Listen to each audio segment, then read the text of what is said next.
ask you, what the heck is 3I Atlas, and why the clouds of mystery around it? NASA's like tight-lipped.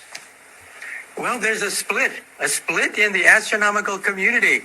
The majority faction says, what's all the fuss about? I mean, it's just a rock from outer space, and it's going to come through our solar system for the first time and then come whizzing back out again. It's the third known object from outside our solar system, so what's the fuss? Another faction, however, says, now, wait a minute. Perhaps this is a visitor, an intelligent visitor from another solar system, and perhaps this week we could have a test of it. That's right. This week, it turns out that the asteroid or comet will be whizzing around our sun, and if it picks up extra energy on its flyby, that would clinch it.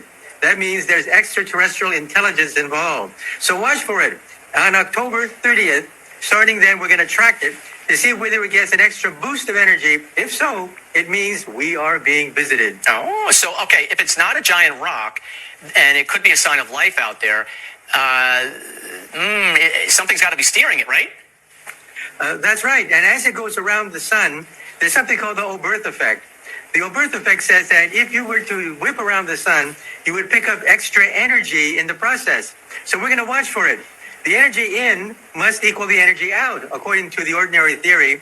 But if that's not true, if there's more energy going out than in, it means that there's energy boost coming from whipping around the sun, and that requires intelligence. And so that's one acid test that we can make. Watch for it starting this week. We're going to begin to monitor and see whether or not it picks up extra energy as it whips around the sun. So it's Wednesday, right? October 29th, I think it goes the closest point to the sun. Is that right? That's right. That's the perihelion. Okay. And at that point, if it picks up extra energy, that's outside the ordinary bounds of the conservation of energy. So watch for it. As it whips around the sun, if it picks up extra energy, bingo. It means there's intelligent life that is guiding the motion of this object.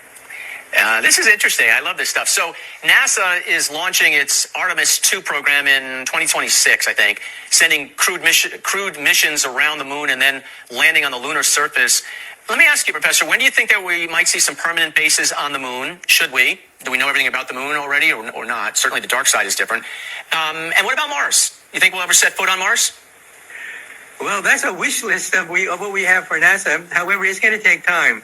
For example, we've been talking about going to the moon for decades, and finally, it's going to come to pass.